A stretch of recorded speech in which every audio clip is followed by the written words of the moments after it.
ગાંધીનગરમાં અખિલ ગુજરાત આંગણવાડી કર્મચારી સંઘની બેઠક અડાલજ ત્રિમંદિર ખાતે આંગણવાડી બહેનોએ વિરોધ નોંધાવ્યો। કામગીરીના ભાર અને અન્ય પ્રશ્નોને લઈને સરકાર સામે નારાજગી છે। પગાર વધારા સહિતના પડતર પ્રશ્નોને લઈને કર્મચારીઓમાં રોષ છે। પડતર પ્રશ્નોનું નિરાકરણ ન આવે તો તાળાબંધી કરવાની પણ ચીમકી ઉચ્ચારી।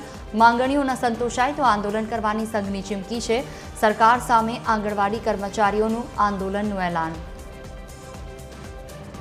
અમારી જે માંગ અમારી પૂરી કરવામાં નહીં આવે તો અમે તાળાબંધી કરીશું, ઉગ્ર આંદોલન કરીશું। અમારે કામ ઓનલાઈન કામગીરી વધારે હોય છે કે જે બાળકોને પૂર્વ પ્રાથમિક શિક્ષણ આપવાનું છે એ અમે આપી જ નથી શકતા અને 4 કલાક સુધી ઓટીપી સિસ્ટમ છે, ઓટીપી થતું નથી અને લાભાર્થી નોંધાવા તો એની પાછળ અમારે 2-3 કલાક લાગી જાય છે કે જેથી કરીને અમે બાળકોને પૂરતું ધ્યાન આપી શકતા નથી। મળે તો જે અમારો જે પ્રશ્ન છે વારંવાર રજૂ કરવા છતાં જો અમારું કોઈ પણ વાત સાંભળે નહીં તો અમારા જુનાગઢ જિલ્લામાં પણ અમે તાળાબંધી કરવા તૈયાર છે। આથી પણ જો કંઈ અમારું કોઈ નિર્ણય નહીં આવે આજ દી સુધી અમે આજે જ કરીએ છીએ કે ભાઈ નોટિસ અમને ન આપો। કામ જે સરકારી મોબાઈલ છે તો એ લોકોનો જ મોબાઈલ છે ને, અમારો તો નથી ને। અમે એમાં જે કોઈ એપ્લિકેશનો આપી છે અમે તો નથી આપી છે તો એ લોકોએ આપી છે ને। કહેવાનું બસ એક જ ફક્ત માનદ વેતનમાં છો અને તમે આ જે ફોનની એવીટી એપ આપી છે, એવીટી એપમાં સતત બાળકોને 3 મિનિટ સુધી એના કેમેરા સામે જોવાનું। જો બાળક કેમેરા સામે હટી જાય તો એનું હેડ કાઉન્ટ ના થાય।